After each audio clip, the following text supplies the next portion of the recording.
السلام علیکم ورحمت الله وبرکاته. د حماسي کاروان د ګروپ ټولو ملګرو ټول هغه مسلمانان ورونه چې د ما بیا دا تحقیق اوري، ډیر وخت نه دغه مسئله بعضې ملګري پوښتنه کوي چې د شوال یعنی د اختر نه وروسته دا میاشتې شروع کیږي چې موږ ورته شوال وایو، د دغې میاشتې کې شپږ ورځې روزه نیول د اسلام کې څرنګه ده؟ یا بدعت و مکرو ده او که مستحب و سنت ده؟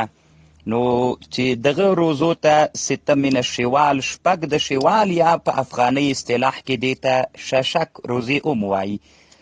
نو دغه مسئله زه په مکې مکرمې کې مې یو ملګري رانه د کراچي نه پوښتنه وکړله چې یو عالم ده هغه په دې اړه باندې د کراهیت قول کړی ده او ویلي دي، کتاب هم جوړ کړی ده او دا یې صوتي تحقیق هم کړی ده چې دا مکرو ده، یعنی دغه شپږ ورځې روزه نیول مکرو او بدعت ده.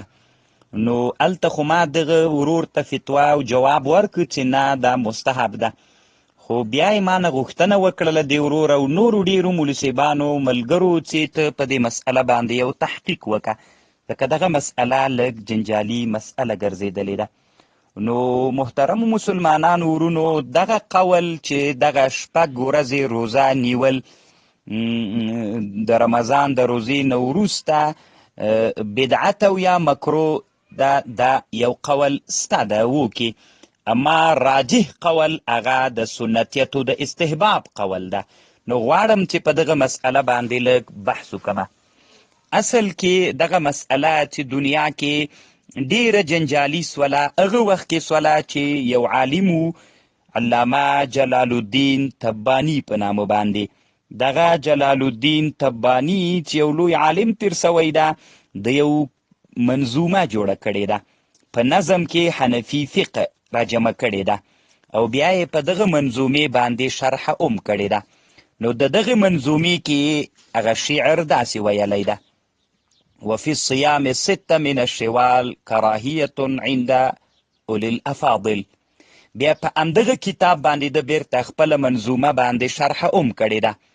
هلته یې لیکلي دي چې مکرو ده روزه دغه د شپږ ورځو د شوال متتابعا و متفرقا عند ابي حنیفه رحمه الله و ابي یوسف، او د امام صاحب په مذهب خو مکرو ده او د امام ابو یوسف صاحب په مذهب هم مکرو ده.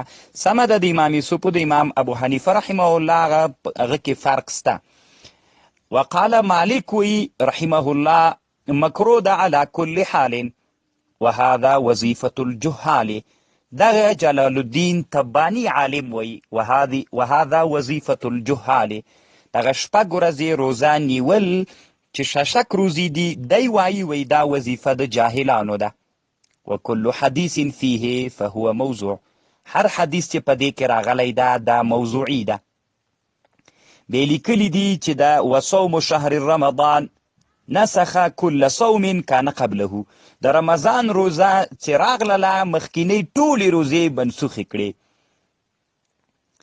او بیا دی وایي چې بعض علما وایي چې مکرو نه ده، وهو قول محمد، دا قول د امام محمد صاحب ده. یعنی دی وایي جلال الدین تبانی وایي چې د امام یوسف او د امام ابو حنیفه په مذهب دا مکرو ده او د امام محمد صاحب په مذهب مکرو نه ده. والاول اصح، اول اصح ده لما فيه من تشبیه باهل الكتاب. دی وایي صحیح ده چې دې کې مشابهت له اهل کتابو سره راځي. نو اوس مسئله جنجالي په دغه جې باندې سوله چې دغه جلال الدین تبانی دوه خبرې وکړلې. یو خو دا ویلي چې د احادیث پکې موضوعي دي، وکل حدیث فیه فهو موضوع، هر حدیث چې په دې کې راغلی هغه موضوعي حدیث ده. او بله دا ده چې د امام محمد صاحب قول صحیح بللی ده او د امام یوسف او د امام ابو حنیفه صاحب قول صحیح ګرځولی، د امام محمد صاحب قول چې د استحباب او د عدم کراهیت قول ده هغه یې مرجوح ګرځولی ده. نو غواړم په مسئله باندې لږ بحث وکړم. اولینی مسئله، بیا دغه عالم چې دا خبره وکړله قاسم ابن قطلبغه الحنفي، چې دا د دنیا یو لوی عالم تیر سوی ده. دغه قاسم ابن قطلبغه الحنفي راجګ سو د یوه رساله د دغه عالم په رد کې جوړه کړه. تحریر الاقوال فی صوم السته من الشوال، چې دغه کتاب اوس د ما مخته پروت ده. دغه عالم چې لوی حنفي عالم تیر سوی، علما د په مرتبه پوهیږي، محدث ام ده او لوی عالم ام ده. دغه عالم راجګ سو د جلال الدین تبانی دغه قول چې د کراهیت او د بدعتیت قول یې کړی و، حدیث موضوعي بللی ول، د پې باندې رد وکړ. او دغه کتاب تحریر الاقوال فی صوم السته من الشوال کې د ده دا قول رد کړ.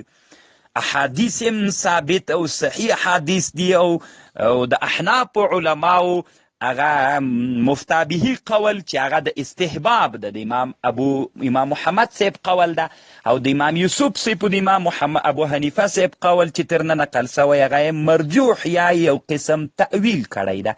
لنډه ده چې قاسم ابن قطلبغه الحنفي چې کومه خبره کړې ده چې دا بدعت او احادیث پکې موضوعي دي، نو د استحباب خبره ثابته کړه چې د احناف په مذهب باندې راجح رایه د استحباب او د مستحبیت ده. نو یو ریبې د احادیثو موضوع تراسو. وكل حديث فيه فهو موضوع. امام قاسم ابن قطلبغه وی دعوا کاذبه، دا دروغ ده دغه دعوه، احادیث بالکل موضوعي نه دي. دا حدیث امام مسلم هم روایت کړی، فحديث ابي ايوب رواه مسلم في صحيحه والترمذي وقال حسن وابو داود وابن ماجه قال رسول الله صلى الله عليه وسلم من صام رمضان ثم اتبعه ستا من الشوال كان كصيام الدهر. حدیث په مسند د امام احمد ابن حنبل کې اومسته، امام دارومی هم راوړی، امام طیالسی په خپل مسند کې هم راوړی ده، او امام بیهقی، امام بغوی. نو حدیث بالکل صحیح حدیث ده. ځکه کله چې امام مسلم د حدیث په خپل صحیح کې راوړ، نو هغه خو متفقون علیه صحیح کتاب ده، نو دا حدیث په مسلم کې ومسته. نو دا خبر چې حدیث موضوعي دي دا غلطه خبر ده، دروغ خبر ده چې امام جلال الدین تبانی کړی ده. په دې اوږد بحث کړی ده، له دنه بغیر نور علما هم کړی ده. بل کتاب د ما مخته پروت ده چې هغه د علامه ابن الرجب الحنبلي لطائف المعارف في المواسم العام من الوظائف، د دې کتاب په 389 کې هلته عنوان کړي وظائف شهر الشوال، المجلس اول في صيام الشوال كله واتباع رمضان بصيام 6 ايام من الشوال. احادیث نقل کوي او اختلاف شته پکې، خو احادیث بالکل صحیح احادیث دي. یعنی معنا کم احادیث چې د رسول الله نه راغلي دي او جلال الدین تبانی نقل په دې کړی ده چې دا احادیث موضوعي دي، ډیره غلطه خبر ده. مسلم په ترمیزی، ابو داود، ابن ماجه، په مسند د امام احمد ابن حنبل، امام طبرانی، ډیرو زیات علماو د حدیث په کتابونو کې ذکر کړی ده. ان شاء الله دې ته ضرورت نور نشته چې سړی د حدیثو چې حدیث په مسلم کې شته ده، بس دا د دې لپاره کفایت کوي چې دا حدیث متفق علیه او صحیح حدیث ده. او دا حدیثو په ډیرو کتابونو کې هم دغه حدیث ده. علامه ابن خزیمه هم په خپل صحیح کې راوړی، او علامه ابن حبان هم په خپل صحیح کې راوړی ده.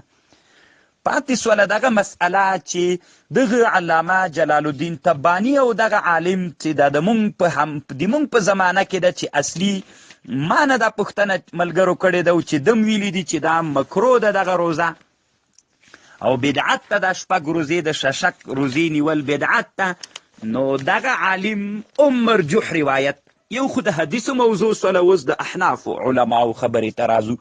په احنافو کې سمه ده امام ابو یوسف او امام ابو حنیفه نه د کراهیت اقوال نقل دي. زموږ ټول احناف علماو د امام یوسف او د امام ابو حنیفه نه د کراهیت اقوال نقل کوي.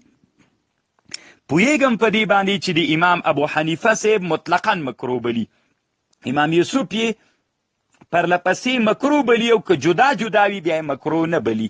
یعنی که داسې وي چې یو ورځې ونیسي، یو ورځې ونه نیسي، یو ورځې ونیسي، دا شپږ روزې متصلې امام یوسف صاحب وایي مه نیسه، او امام ابو حنیفه صاحب وایي چې هغه مطلقاً مکروه بلي. خو دغه روایت چې د من دغه زمانې کې موجود کم عالم مکروه بدعت بللی ده، دغه رای راجحه ګرځولې ده، او دغه جلال الدین تبانی هم دغه رایه راجحه ګرځولې.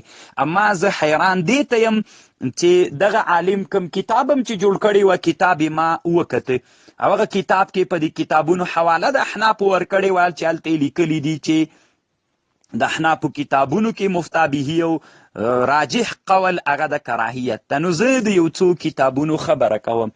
یو له هغې نه همدغه قاسم ابن قطلبغا الحنفي ده، د استحباب په خپل کتاب کې ثابت کړی ده او د کتاب په اسانه پیدا کیږي او ما عاجز سره هم دغه کتاب د دسته د کراهیت قول مردود ګرځولی او په هغې رد کړی ده. بیا یې داسې لیکلي دي چې د امام یوسف د امام ابو حنیفه صاحب په مذهب باندې چې مکروه ده، د هغې مطلب دا ده چې د اختر په ورځ هم روزه ونیسي. اما که د اختر په ورځ روزه ونه نیسي، هغه اختر سي وروسته ورپسې ونیسي، هېڅکله مکروه نه ده بلکې مستحب ده. دا د قاسم ابن قطلبغا الحنفي قول ده. بل بدائع الصنایع فی الترتیب الشرائع، په بدایع الصنایع دویم جل 215 صفحه کې هلته بحث کوي او بیا دا بحث نه وروسته چې د ده رایه کومه مختاره رایه ده هغه وایم. والاتباع المکروه وهو ان یصوم یوم الفطر، دا مکروه چې د هغه حالت کې مکروه ده چې د اختر په ورځ هم روزه ونیسي. ویصوم بعده 5 ایام، او 5 ورځې د اختر په ورځ هم له اختر نه 5 ورځې وروسته هم دغه مکروه ده. فاما اذا افطر يوم العيد، که د اختر په ورځ د روزه ماته کړه، ثم صام بعده، بیا د پس له دې روزه ونیوله 6 ایام، فلیس بمکروه بل هو مستحب وسنه، بلکې دا مستحب او سنت ده. نه پوهېږم چې دوی ولې مرجو یا د جلال الدین تبانی او یا د مونږ د عصر عالم ولې مرجوح روایت راجح ګرځولی او راجح مرجوح ګرځولی. دا د بدایع صنایع عبارت ده. بدایع صنایع دویم جلد 215 صفحه، بدایع صنایع کې دا مستحب ګرځولی. ګوره، فاما اذا افطر يوم العيد ثم صام بعده 6 ایام فلیس بمکروه بل هو مستحب وسنه، بلکې دا مستحب او سنت ده. نو قاسم ابن قطلبغا هم په احنافو کې دا مستحب ګرځولی او بدایع صنایع. نه پوهېږم چې د مولانا نورلزاح ولې د یاده وتلی ده او مراقي الفلاح کې. په نورلزاح او په مراقي الفلاح دواړو کې ومن المندوب صوم 6 من الشوال، دی په مستحبو کې راوړي. مندوب مستحبې بللی دي روزې د 6 من الشوال. مراقي الفلاح کې لیکي ومن المندوب صوم 6 من الشوال لقول عليه الصلاة والسلام من صام رمضان فاتبعه 6 من الشوال كان كصيام الدهر. نو نه پوهېږم بیا په دې مسئله کې اختلاف سته چې بهتر متفرق دي او که پرله، یعنی دغه 6 روزې د رمضان په میاشت کې په ټوله رمضان میاشت کې بیلې بیلې، د شوال په میاشت کې بیلې بیلې ونیول سي، او که څنګه اختر تیر سو متصلې ورپسې ونیسي، او دا 6 روزې په خپل مابین کې هم همداسې متصلې وي. په دغه کې د احنافو اختلاف سته. نورلزاح او مراقي الفلاح دا مستحب بللي دي. د شورنبلالي 3 کتابونو کې نورلزاح، مراقي الفلاح او امداد الفتاح 3 واړه کتابونه عاجز سره سته. 300 د مراقي الفلاح 380 صفحه کې بیا همدغه جې باندې په امداد الفتاح کې دې وګوري، بالکل د استحباب مسله ده. نورلزاح ملا هم په خپلو 3 واړو کتابونو کې د استحباب خبره ذکر کړې ده او دغه عالم خو دیوبندي هم ده. نو نه پوهېږم چې اعلاء سنن یې ولې د یاده وتلی ده. اعلاء سنن کې علامه ظفر احمد عثماني صاحب باب کې ښودلی، د خپله په اعلاء سنن باندې حواله کړې ده هلته خپل کتاب کې د بدعتو د کراهیت. اما ظفر احمد عثماني صاحب اعلاء سنن کې داسې باب دی 9 جلد کې 200 صفحه کې 9 جلد 100 داسې باب کې دی باب استحباب صيام 6 من الشوال، مستحب د 6 من الشوال دا مستحب دی. نو په دې باندې علامه ظفر احمد عثماني صاحب بحث کړی ده. ظفر احمد عثماني صاحب حدیث راوړی ده او بیا د بحرراعي خبره نقل کړې ده، لکن عامة المتأخرین لم يروا به بأسا. بیا دی وایي ظفر احمد عثماني صاحب الکراهیت على احتمال سوء العقیده، لئلا يظن انها من الفرائض. دا دی اغه چا په حق د امام یوسف د امام محمد صاحب د کراهیت جواب کړی. هلته لیکلی دا اغه وخت کې مکروه دي چې څوک داسې عقیده وکړي چې دام داسې فرض دي، یعنی لکه څنګه چې رمضان فرض ده دام فرض ده، یعنی سنت یا مستحب ته د فرض مقام ورکی بیا د بدعت ګرځيږي. نو عوام رونه یا مسلمانان رونه چې نیسي د فرضیت نیت هیڅوک هم نه لري. نو بل ظفر احمد عثماني صاحب د استحباب د پاره مستقل باب کې خودلی ده. په احنافو کې بل لوی محقق مجمع الانهور کې په مجمع الانهور کې هم د استحباب خبره کوي. ولا يكره اتباع الفطر بصوم الستة من الشوال في المختار.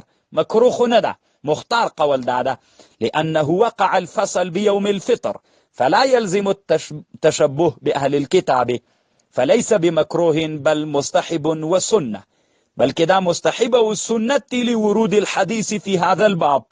ځکه حدیث په دې باب کې راغلی ده. اغه حالت کې دی وی مجمع الانهور کې وی مکروه ده چې د اختر ورځ او 15 ورځې له هغې نه وروسته ونیسي، دا مکروه ده. اما که د اختر ورځ اختر تیر کې وروسته روزي ونیسي هېڅکله مکروه نه ده، بل مستحب و سنه. دا بل حنفي عالم ده چې مجمع الانهور اول جول 386 صفحه. بل عالم چې هغه په احنافو کې مشهور عالم علامه حسکفي ده چې هغه په دور المختار کې او د بل کتاب الدرر المنتقى على ملتقي الابحور کې الدرر المنتقى على ملتقي الابحور کې داسې لیکي: واما اذا افطر العید، کله چې د اختر ورځ روزه ماته کړله، ثم صام بعده الست فليس بمکروه بل مستحب وسنه، بلکې دا مستحب سنت دي. دم د استحباب قول کړی دا په اول جل درر المنتقى على ملتقي الابحور کې اول جل 386 صفحه باندې. د بل کتاب چې در المختار د رد المحتار دی پاره متن ده. نو التم په استحباب کې راوړی دا او دی مستحب بللی ده، بل یستحب و یسنو. التا په در المختار کې دا خبر استه ورستی حواله کومه. دغه عالم چې ما نه چا پوښتنه کړې او د کتاب یې هم راته رالیږلی ده. نو دغه عالم محترم مرجوح روایت مختار کړی ده او فتاوا هندي نه هم نقل کړی ده، خو نه پوهېږم چې فتاوا هندي کې ولې بیا غلط سوی ده. فتاوا هندیه کې د بحرای خبره نقل کړې ده. هلته لیکلي دي چې امام یوسف امام ابو حنیفه رحمهم الله ورته مکروه وایي. بیا داسې لیکي لکن عامة المتأخرین لم یروا به بأسا، عام متأخرین پې باندې باک نه کوي. نو فتاوا هندي اول جول 201 صفحه کې داسې لیکي: والاصح انه لا بأس به كذا في محيط للسرخسي. فتاوا هند الته عالم چې د موږ زمانه کې د دغه محترم عالم د کراهیت خبره د هندي نه نقل کړي او هندیه کې داسې لیکي: والاصح انه لا بأس به كذا في محيط السرخسي. نو که علماء ګوري اول جول 201 صفحه، نو دا په احنافو کې بل عالم ده علامه ابن العابدین الشامی په رد المحتار کې. رد المحتار دریم جل 485 صفحه. نو علامه ابن العابدین الشامی بیا د قاسم ابن قطلبغا د خبره هغه نقل کړي دي، اقوال نقل کړي دي او هغه خبره ذکر کړي ده. بیا لیکلي دي چې په تبانی باندې د رد کړی ده، داسې یو قول یې صحیح کړی ده چې هغه په روایت د اصولو برابر نه ده. شامی وایي چې قاسم ابن قطلبغا په جلال الدین تبانی چې کوم رد کړی ده، نو هغه باندې رد داسې کړی ده چې تبانی داسې یو قول صحیح ګرځولی چې هغه قول په روایت د اصولو برابر نه ده، وانه اصح ده بانه على غیر روایت الاصول وانه صحح ما لم يسبق احد الى تصحیحه. زه نه پوهېږم چې دغه عالم چې د مونږ د زمانې عالم ده ولې د شامي دغه عبارت ته فکر نه کوي. ګوره شامي داسې لیکي د قاسم ابن قطلبغا د عبارتونو وایي: وانه صحح ما لم يسبق احد الى تصحیحه. داسې قول یې صحیح کړی چې د هغه قول تصحیح ته له ده نه مخکې هېڅوک هم نه و تللي.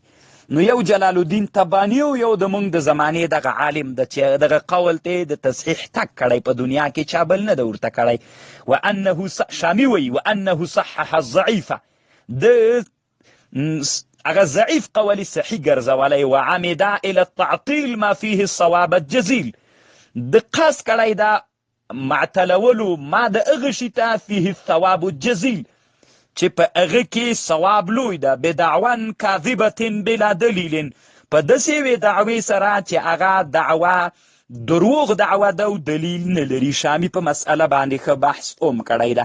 شامی خبره رد کړې او د شامی عبارتونه هم د استحباب عبارتونه دي. بیا وایم شامی دریم جلد 485 صفحه. خیر دغه مسئله لږ اوږده سوله چونکې علماو د تحقیق غوښتنه رانه کړې وه.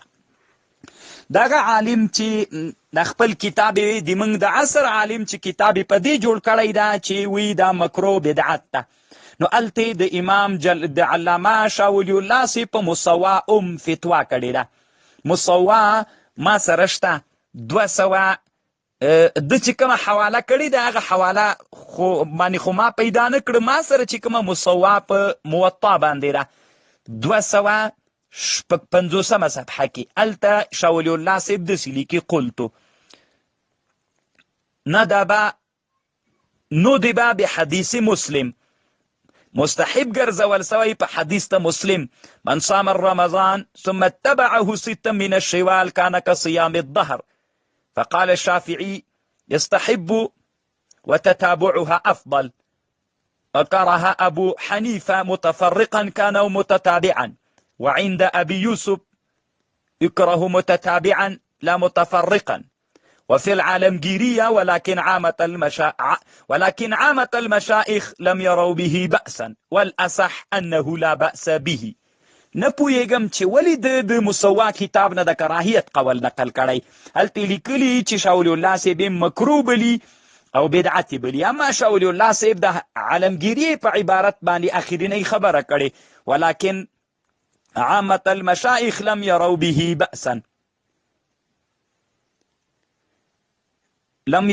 بأسا والأصح أنه لا بأس به. نو دا د مسوا خبره ده د موطا د امام مالک صاحب د شاه ولی الله صاحب 250 صفحه.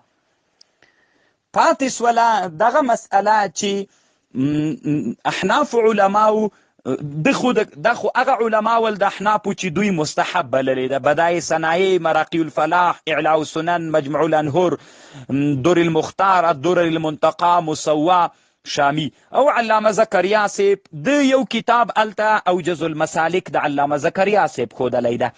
علامه زکریا صاحب د موطا د امام مالک صاحب کې یوه خبر شته، هغې ته وروسته یې راځم. په موطا د امام مالک رحمه الله کې یوه خبر شته، زکریا صاحب پې اوږد بحث کړی ده.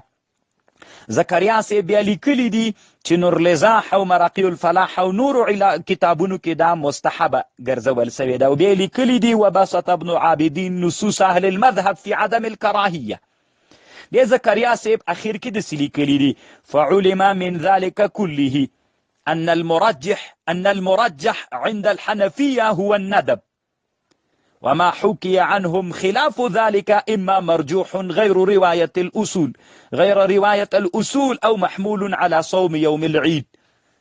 نګوره علامه زکریا صاحب نه د هلته په خپل کتاب کې که د عالم کتاب تاسو سره وي هلته د زکریا صاحب نه هم د کراهیت قول نقل کړی. اما زکریا صاحب په د خپل اوجز المسالک کې چې 5 جول 102 صفحه کې داسې لیکي فعلم من ذلك كله أن المرجح عند الحنفية هو الندب وما حكي عنهم خلاف ذلك إما مرجوح غير رواية الأصول أو محمول على صوم يوم العيد.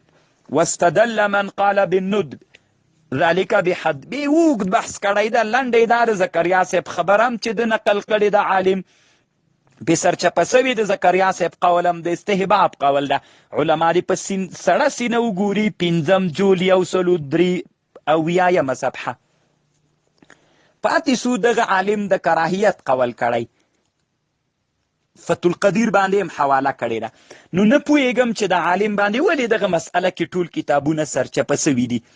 علامه ابن الهمام په فتح القدیر کې کم بحث چې کړی ده ابن الهمام په فتح القدیر کې لیکلی دی او بحث خو یې کړی دی او بیا یې اخر کې داسې لیکلي چې دا مشابهت له اهل کتابو سره راځي او یا چې په ورځ د اختر باندې روزه ونیول سي مکروه ده. بیا ابن الهمام اخر کې داسې لیکي فاما عند الامن من ذلك فلا بأس لورود الحديث به. نو د هغه رایه د کراهیت نه ده. دغه شپږ ورځې د رمضان روزې چې د اختر وي روزه ونه نیول سي او د استحباب او د سنتیت په نیت باندې ونیول سي، بالکل ابن الهمام په فتح القدیر کې مکروه نه ده بللې، بلکې لیکلي دي فلا بأس به لورود الحديث به، بلکې عین لورود الحديث به ټکي نه لا استحباب معلومیږي. ابن الهمام په فتح القدیر کې دا مسئله لیکلې ده، دویم جلد 359 صفحه. نو دا یوه سوله فتح القدیر کې دا مسئله شته، هغه هېڅکله د کراهیت قول نه ده کړی. بحر الرایق کې لیکي لكن عامة المتأخرين لم يروا به بأسا، اغم د کراهیت خبره نه ده کړې. لیکلي دي سید امام یوسف و امام ابو حنیفه نه د کراهیت قول نقل ده، ما هغه قول د کراهیت هغه مفتابهی نه ده، مفتابهی د متأخرینو د احنافو هغه د استحباب او د سنتیت ده. پاتې سو علی قاری صاحب باندې د التفت واکړی. د علی قاری صاحب هغه اقوال نقل کړي چې د ابن الهمام رایه ده. ابن الهمام چې کوم بحث کړی ده هغه بحث دم کړی ده، یعنی د عدم کراهیت بلکې د استحباب خبره ابن علی قاری صاحب 4 جلد 479 صفحه کې دم کړی ده. صرف علی قاری و خبر بیا زیاته کړی والظاهر ان التفریق افضل ده فانه يبعد عن التشبيه الموهوم والاعتقاد الملزوم ويلتئم به كلام أهل العلوم كما هو المعلوم. نو دا غي وزیادت خبر علی قاری صاحب اور باندې کړی ده. نو د کراهیت خبر احنافو کې بل چا نه ده تایید کړي.